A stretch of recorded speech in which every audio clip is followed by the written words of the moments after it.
Ini saya baca soalnya ya. Data di bawah ini merupakan hasil output SPSS dari penelitian salah satu mahasiswa TSM yang sedang mengambil skripsi dengan judul penelitian pengaruh fasilitas perusahaan, pemberian kompensasi, dan lingkungan kerja terhadap kepuasan kerja karyawan pada PT X di Serang, Banten.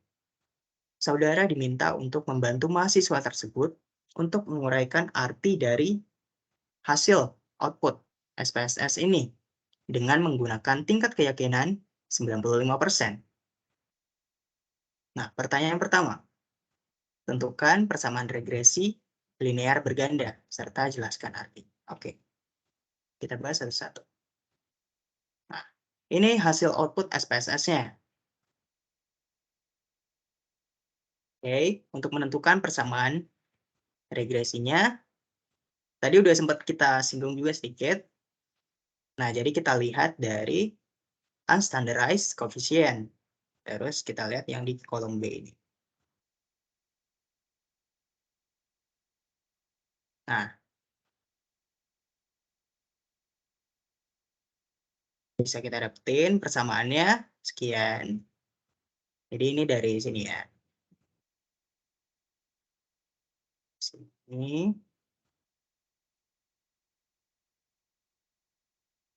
Terus masuk ke sini. Oke. Terus interpretasinya. Nih, jika kepuasan kerja sama dengan kepuasan kerja. Nilainya itu negatif 0,421.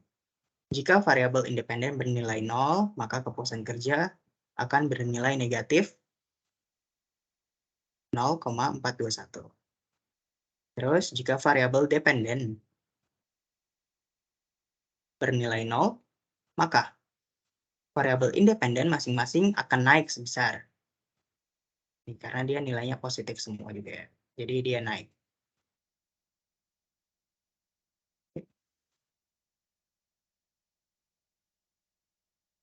Oke, sampai sini ada yang bingung? Oke, masih paham semua ya. Kalau kira-kira ada yang bingung, bisa langsung dipotong aja. Oke, selanjutnya. Kita disuruh nyari hasil uji simultan. Nah, dari output data SPSS ini, kita lihat di tabel ANOVA. Nah, tabel ANOVA, terus kita lihat yang F. Di sini F-nya, F hitungnya 59,656. Terus karena dengan tingkat kepercayaan 95%, kita dapetin F tabelnya sekian. 2,77. Nah, ini dapatnya dari mana? Ini F alpha, alfanya itu 5%, terus degree of freedom-nya dari sini. Degree of freedom satunya 3, terus 56 itu degree of freedom yang kedua. Ini kalian bisa dapat dari F table. Nah, karena F hitung lebih besar dari F table, maka HO diterima. Artinya, dengan tingkat kepercayaan 95%, secara statistik terdapat hubungan secara simultan antara variabel dependen dan variabel independen. Oke. Uji simultan selesai.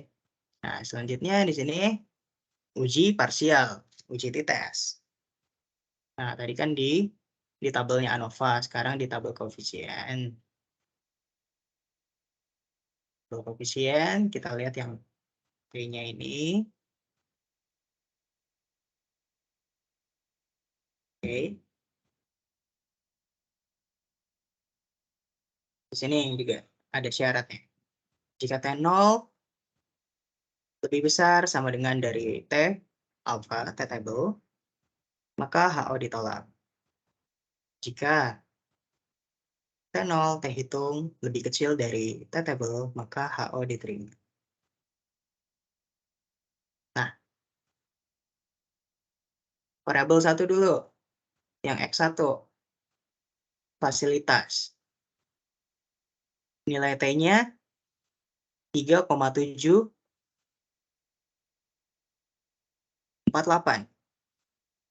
Dia itu lebih besar dari T-table-nya. Artinya terdapat pengaruh. Nah, ini ya. Jadi, HO-nya ditolak. Terus yang kedua, variabel kompensasi.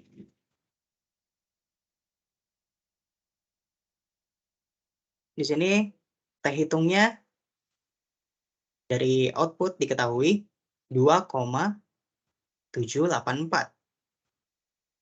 Ternyata nilai T-nya, T hitungnya lebih besar juga dari T-table. Maka terdapat pengaruh juga. Terus yang terakhir, lingkungan kerja.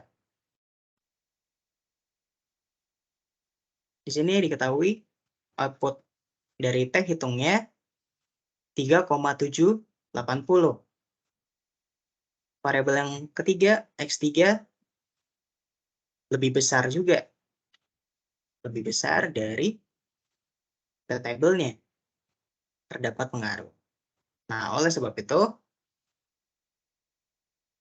secara uji parsial atau uji dites, ketiga variabel, fasilitas, kompensasi, dan lingkungan kerja, secara parsial berpengaruh secara signifikan terhadap kepuasan kerja. Oke.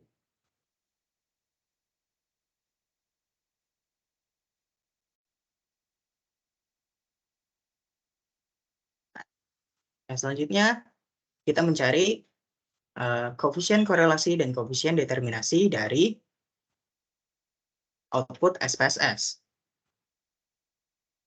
Sini hasil outputnya kita dapat.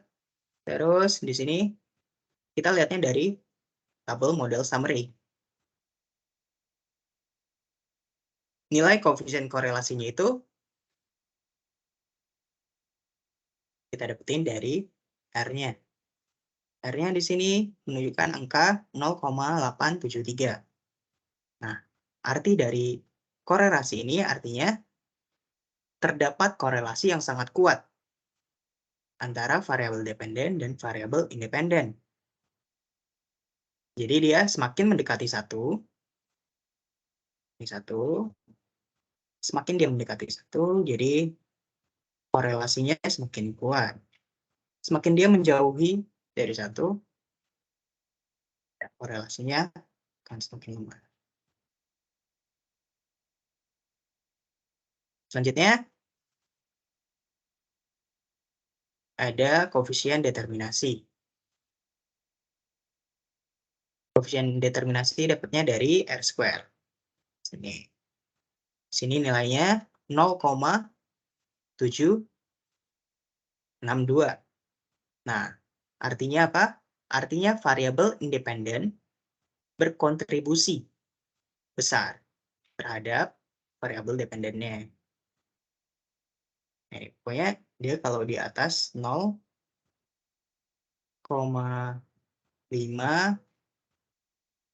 itu bisa dibilang udah besar ya. Berpengaruh besar. Oke. Selanjutnya. Koefisien korelasi udah, koefisien determinasi udah. Selanjutnya di sini. Nah ini, analisis. Tadi udah sempat kita bahas juga. Ini. Bisa teman-teman baca ya. Tadi udah sempat kita bahaskan di slide sebelumnya juga. Ada yang sama. Angkanya juga sama kok.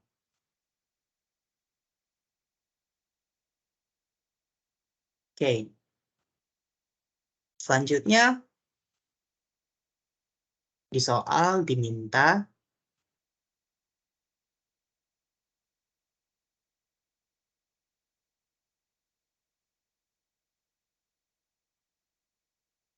uji asumsi klasik.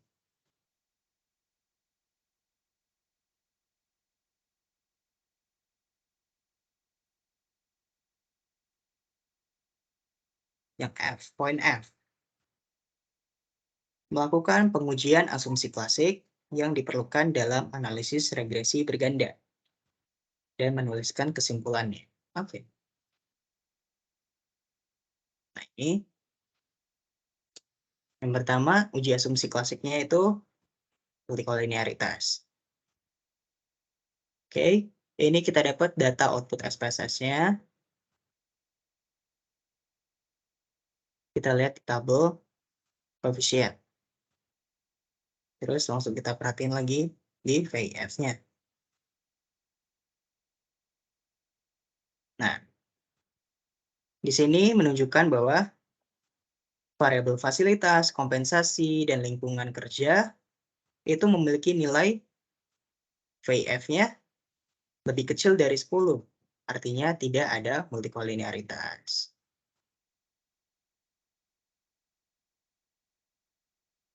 Terus ini masih di poin F nomor 2. Uji normalitas, di sini diketahui di soalnya, terdapat p-plot dan scatter plot. Nah, di sini soalnya tuh datanya terdistribusi normal ya, karena dia datanya berada di antara, di sekitar garis diagonal. Terus di sini juga yang di scatter plot persebarannya itu menyebar ya, dia tidak berkumpul. Jadi kesimpulannya, model regresi ini memiliki distribusi normal. Nah, selanjutnya, uji autokorelasi. Nah, ini yang Darwin-Watson tadi. Ini hasil output SPSS-nya. Terus kita lihatnya di model summary. Dan di sini ada Darwin-Watson. Atau biasa kita singkat sebagai DW. Nah, Darwin-Watson yang diketahui dari output ini nilainya 2,142.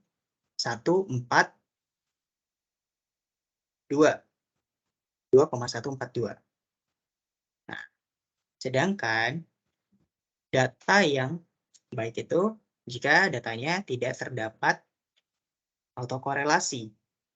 Nah, sekarang kita cek batas atas sama batas bawahnya. Di sini DL-nya.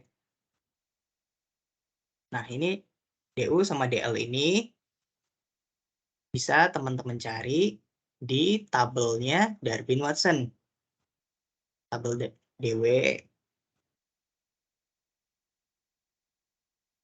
Darwin-Watson, terus cari angkanya 4. Ini 4. Karena dia variabelnya ada 4 ya, termasuk variabel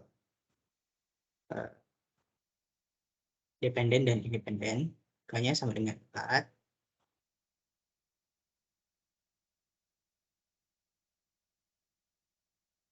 Teman-teman ada yang bingung cari nilai DU sama DL dari tabel Darwin-Watson?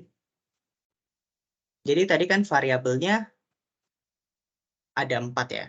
Ini termasuk variabel dependen dan independen. Nah, jadi karena variabelnya ada 4, kita gunain K-nya itu yang 4.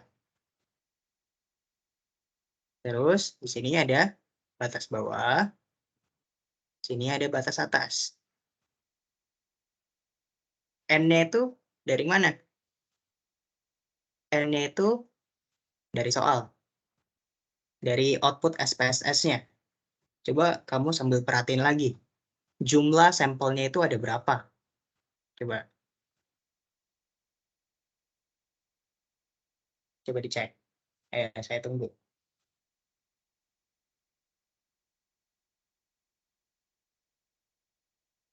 Jumlah sampelnya ada berapa? Teman-teman yang lain kalau ada yang udah tahu, bisa langsung open mic aja juga nggak apa-apa.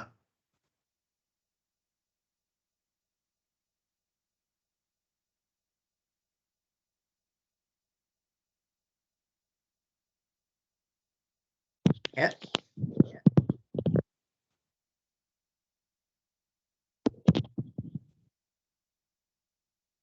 Berapa jumlah sampelnya?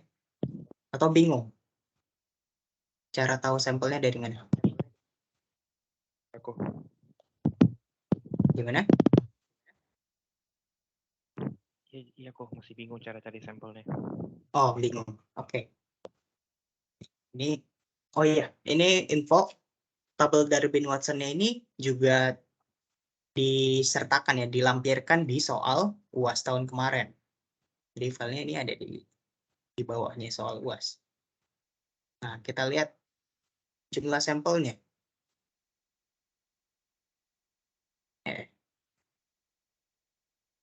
Oke. Nah, ini perhatiin yang di sini. Di tabel ANOVA. Perhatiin degree of freedom-nya. Oke, udah. Sudah kok. Jadi, total sampel itu, dia total degree of freedom ditambah 1.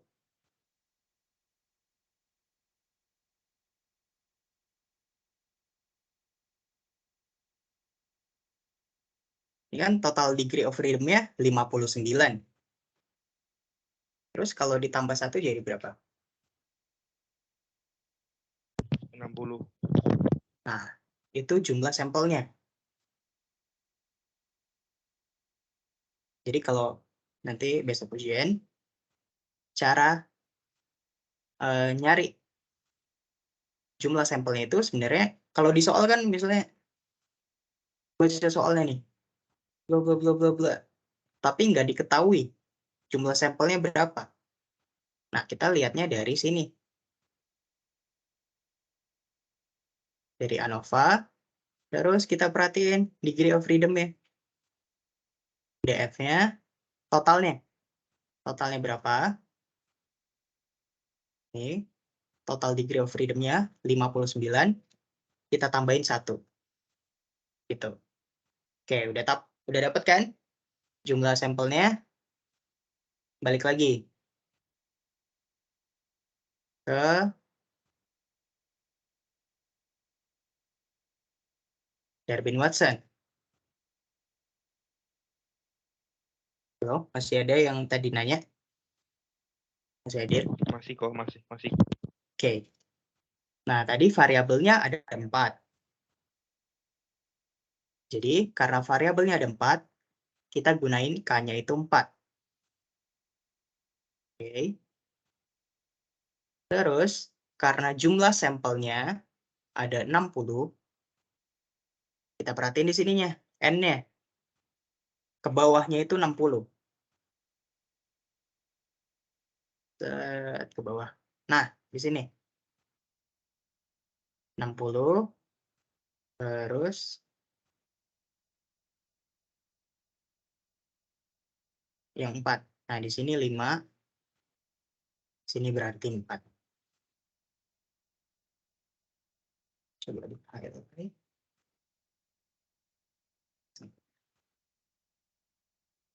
Ini data batas atas sama batas bawahnya untuk Darwin-Watson. Oke. Ya kan? Tadi kita udah tahu ya. Udah dapet batas atas sama batas bawahnya untuk Darwin-Watson. Ini batas bawahnya 1,44, batas atasnya 1,73. Nah, ini nanti kita bikin kayak interval gitu, interval garis itu. Ini garis panjang gini. Terus kita letakin deh batas bawahnya. Nah, ini di sini. Ini di sini. Terus ini di sini. Terus aduh,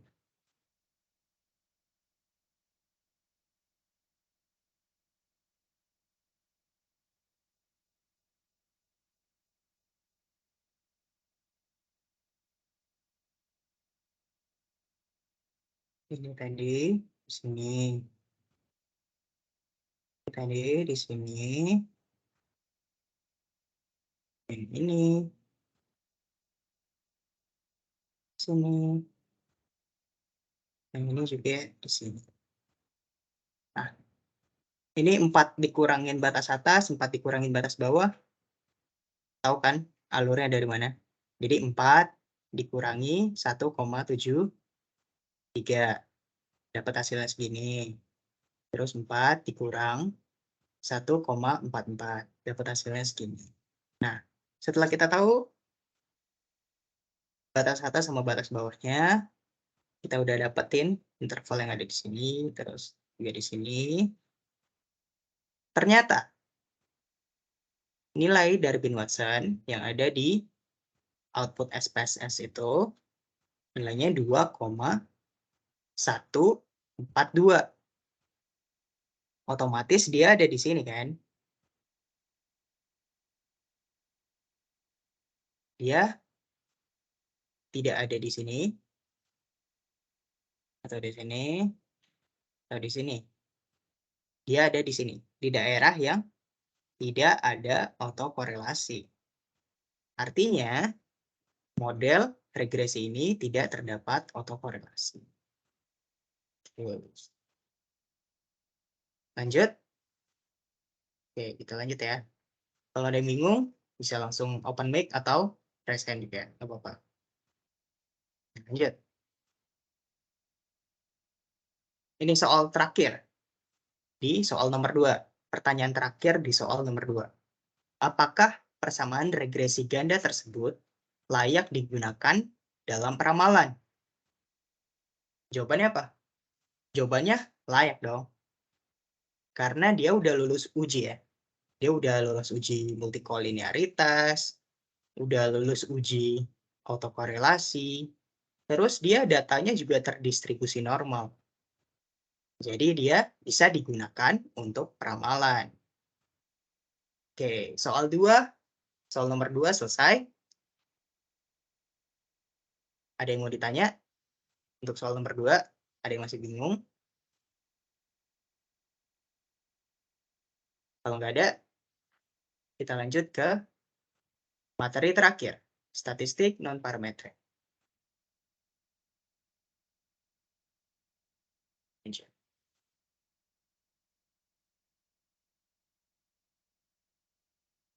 Nah, mungkin untuk gambaran ya, untuk sedikit gambaran, statistik parameter non-parametrik itu merupakan uji statistik yang bisa dijadikan sebagai alternatif gitu.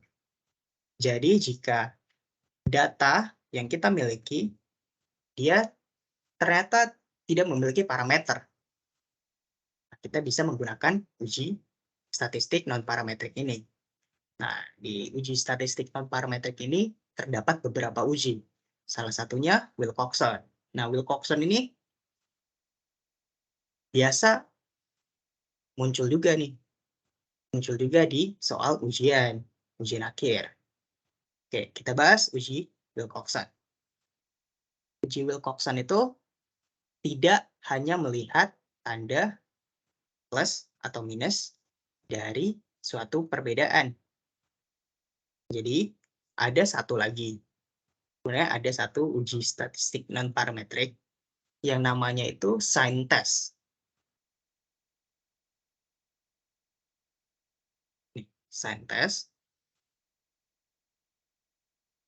Sign test ini dia hanya melihat dari tanda plus atau minus. Sedangkan kalau uji Wilcoxon ini, nilai perbedaannya juga diperhitungkan. Nah, uji Wilcoxon ini biasa digunakan untuk membandingkan dua data dependen. Nah, berikut ada langkah-langkahnya, nanti teman-teman bisa baca. Langkah 1, langkah 2, langkah 3. Oke, lanjut.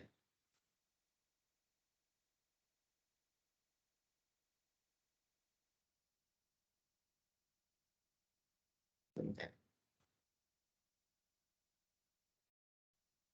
Oh, seharusnya setelah slide ini tuh ada soal, tapi ke-skip.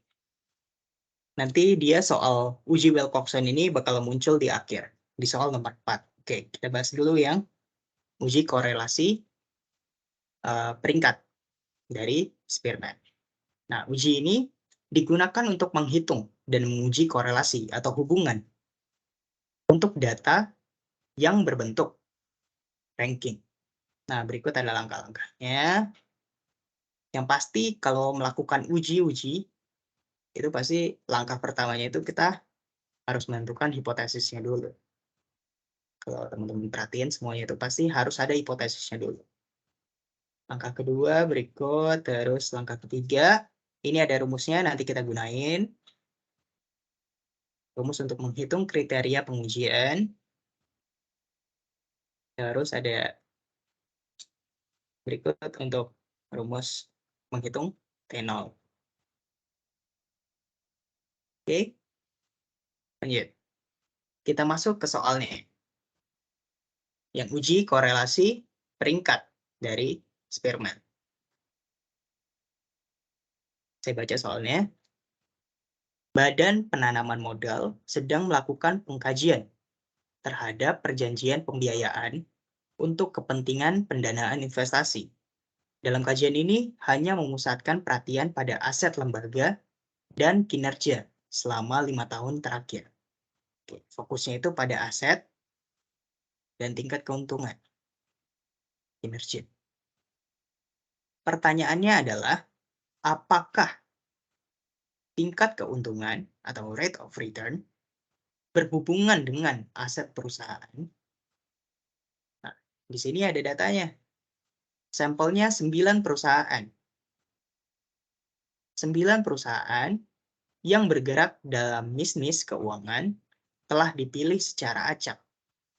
Dan jumlah aset serta tingkat keuntungannya disajikan pada tabel berikut. Nah, ini ada datanya. Ini perusahaannya, ini asetnya, ini tingkat keuntungannya. Sekarang kita uji korelasinya. Apakah dia berhubungan? Apakah dia terdapat korelasi? Oke. Pertanyaannya, yang pertama, hitunglah besarnya koefisien korelasi dengan menggunakan metode peringkat Spearman. Dan jelaskan artinya. Oke. Kita langsung ke pembahasan. Nah, tadi kan kita udah dapat datanya, yaitu ada aset dan ada tingkat keuntungan, rate of return. Langkah berikutnya yang perlu kita lakukan adalah mengurutkan aset ini dan tingkat keuntungan ini menurut peringkatnya dari yang paling tinggi. Nah, di sini peringkatnya yang paling tinggi kalau dari aset, yang paling tinggi di sini ada yang perusahaan A. Terus kita urutkan begitu terus, nomor 2 perusahaan T, yang peringkat 3 perusahaan M, dan seterusnya sampai yang terakhir perusahaan N, peringkat 9. Setelah kita urutkan peringkatnya, lanjut ke tingkat keuntungannya. Tingkat keuntungannya juga sama. Kita urutkan menurut peringkatnya dari yang paling tinggi. Yang paling tinggi di sini peringkatnya ada perusahaan M. Terus yang nomor 2 ada perusahaan C. Nomor 3, peringkat 3 ada perusahaan B. Dan seterusnya, sampai yang terakhir ada perusahaan TH. Nah, setelah kita udah dapat peringkat-peringkat ini, peringkat dari aset, peringkat dari tingkat keuntungan, selanjutnya kita hitung DI kuadratnya. DI kuadratnya itu gimana caranya? Caranya itu ini, yang peringkatnya untuk aset, terus kita kurangkan dengan peringkatnya rate of return, tingkat keuntungan. 1 dikurangi 4 sama dengan -3. Terus -3 itu kita pangkatkan 2, dapatlah hasilnya 9. Itu juga seterusnya, sampai ke bawah. 8 dikurangi 3 sama dengan 5. 5 kita pangkatkan 2, dapat hasilnya 25. Itu dia yang perusahaan C. 6 dikurangi 2. Dapat hasilnya 4, kita pangkatkan 2. Dapat deh. DI kuadratnya 16. Begitu seterusnya sampai perusahaan TH, perusahaan yang terakhir. Dan hasil dari DI kuadratnya kita jumlahin. Dapat deh hasilnya 118. Oke, sampai sini di penentuan peringkat dan menentukan DI kuadratnya itu ada yang bingung? Kalau ada yang bingung bisa langsung raise hand atau open mic aja ya. Oke, kalau nggak ada, lanjut. Nah, setelah kita udah tahu peringkatnya, kita tinggal masukin ke rumusnya. Di sini ada rumus koefisien korelasi dari Spearman. Nah, rumusnya di sini RS sama dengan 1 dikurangi 6. Terus jumlah dari DI kuadratnya dikalikan dengan jumlah dari DI kuadratnya. Terus kita bagikan lagi dengan jumlah sampelnya ada berapa, dalam kurung jumlah sampelnya dipangkatkan 2 dikurangi 1, tutup kurung. Nah, tinggal kita masukin aja semuanya ke rumusnya. Tadi udah dapat jumlah dari DI kuadratnya ada 118, terus jumlah sampelnya ada 9. Dan kita dapetin hasil. Koefisien korelasinya berdasarkan metode Spearman, nilainya yaitu 0,01666. Artinya apa? Artinya, korelasi atau hubungan dari variabel aset perusahaan dan variabel tingkat keuntungan perusahaan bernilai 0,0166. Jika nilai koefisien korelasi yang semakin mendekati angka 0, maka terdapat hubungan yang rendah atau tidak signifikan. Oke, lanjut. Nah ini, masih di soal nomor 3. Setelah tadi kita dapat koefisien korelasinya, sekarang kita cari T0-nya untuk menentukan kesimpulan. Langkah pertama, kita tentuin dulu hipotesisnya, hipotesis nolnya.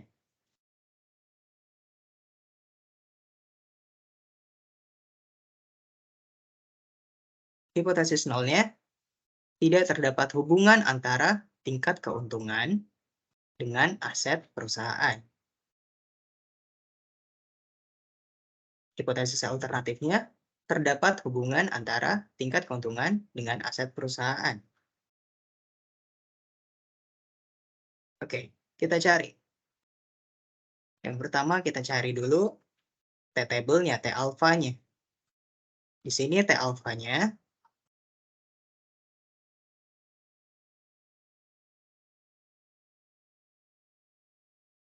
kita gunain yang two-tail.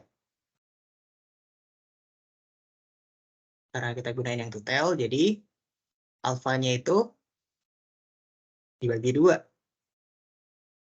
Yang seharusnya 0,05 jadi 0,025.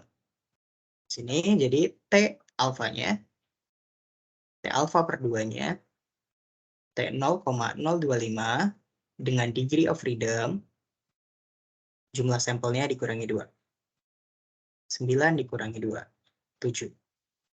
Nanti teman-teman bisa cek juga di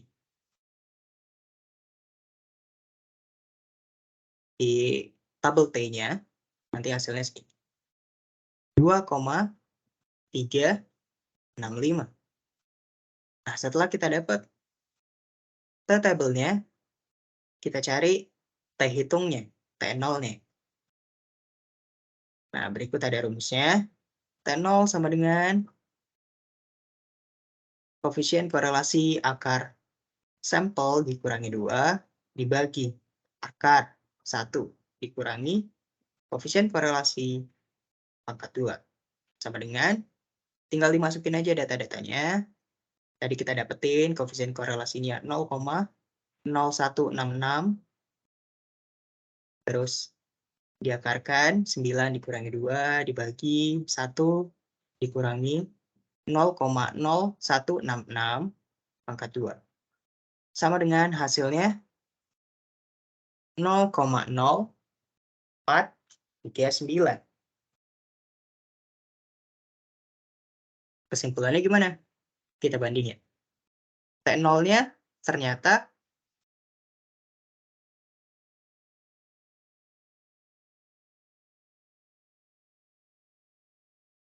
T0-nya lebih kecil dari T alfanya. Jadi, HO-nya diterima. Artinya tidak terdapat hubungan antara tingkat keuntungan dengan aset perusahaan pada tingkat keyakinan 95%.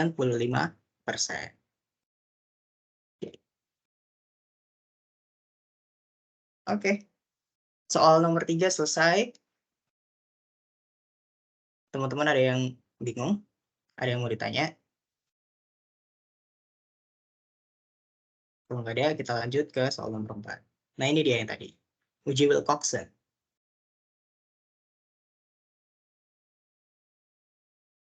Saya baca soalnya. Kondisi perekonomian yang belum stabil mengakibatkan tingkat penjualan barang elektronik sedikit terpengaruh. Berikut adalah data sampel yang diambil dari beberapa retailer dari Jakarta sebelum dan setelah krisis ekonomi. Nah, berikut ada datanya. Pertanyaannya, dengan tingkat keyakinan 95%, apakah terdapat perbedaan antara tingkat penjualan sebelum dan setelah terjadinya krisis ekonomi?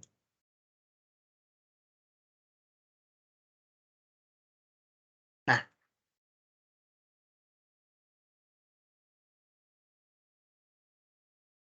ini ya. Tadi datanya kita udah dapat. Ini sebelum dan setelah krisis.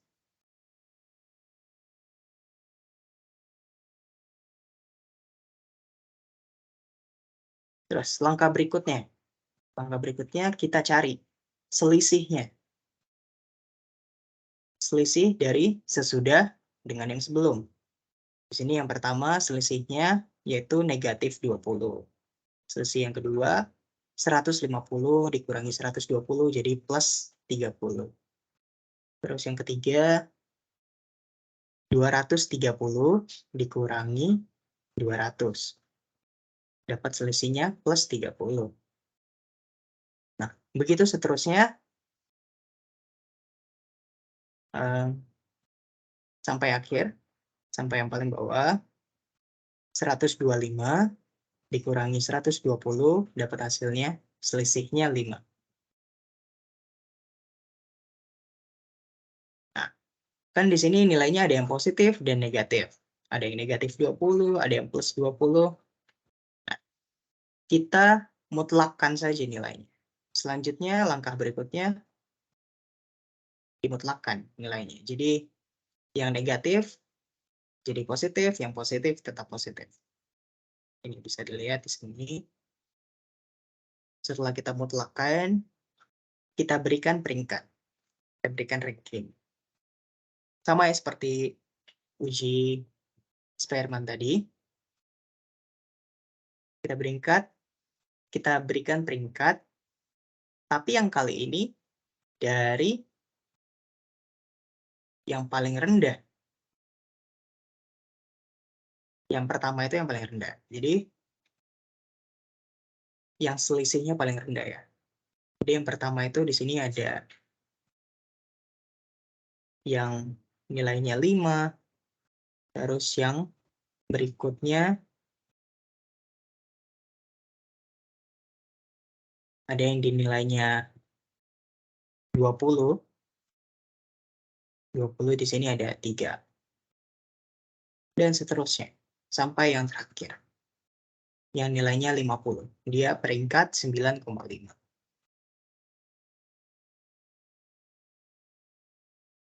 Oke. Nah, dari peringkat ini, kita tentuin juga. Dia positif atau negatif. Tadi kan di sini kita udah mutlakkan.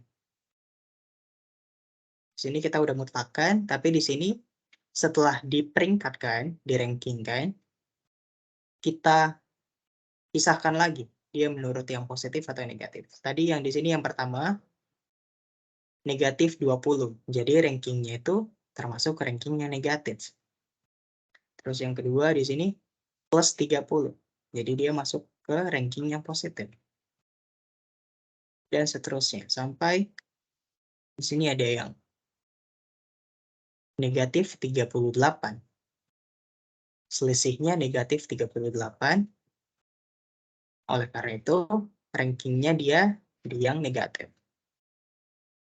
Dan yang terakhir, dia plus 5, maka dia rankingnya yang positif.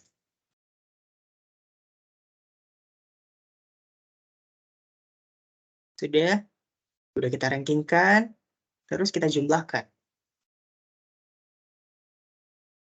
Kita jumlahkan peringkatnya sesuai dengan positif atau negatifnya. Nah, ini dapat nilainya. T1-nya sama dengan 20, dan T2-nya sama dengan 35. Oke, langkah pertama. Datanya udah selesai, kita langkah pertama. Yang pasti, tentukan hipotesisnya. Hipotesis nolnya tidak terdapat perbedaan yang signifikan antara tingkat penjualan setelah terjadinya krisis dengan sebelum terjadinya krisis ekonomi. Terus hipotesis alternatifnya terdapat perbedaan yang signifikan. Oke.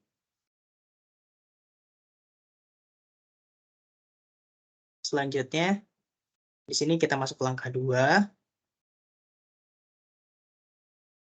Kita hitung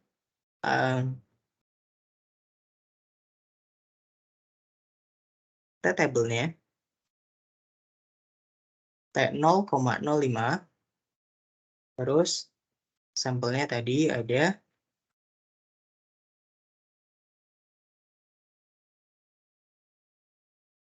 terus kita dapetin T0,05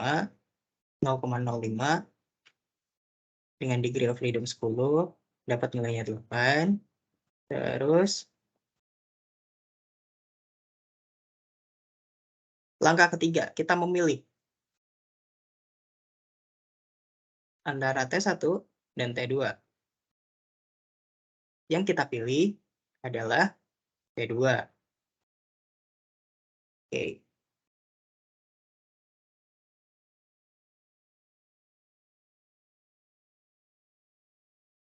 T1 itu dia 20. Terus lebih besar dari T-table.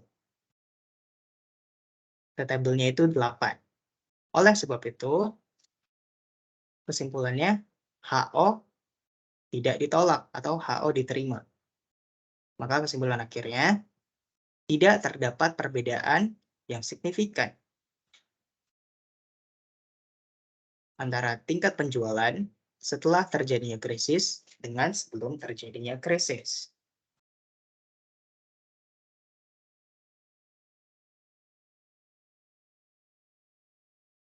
Oke, soal nomor 4 selesai. Uji Wilcoxon selesai. Nah, ini ada mungkin aja bisa masuk di soal ujian kalian nanti, ada yang namanya uji Mann-Whitney nih. Nah, ini fungsinya untuk mengetahui apakah terdapat perbedaan dari dua kelompok data yang independen. Nah, berikut ada langkah-langkahnya juga. Ini juga ada rumusnya, teman-teman juga bisa lihat. Semoga sukses untuk UAS-nya. Harapan saya yang terbaik untuk kalian semua.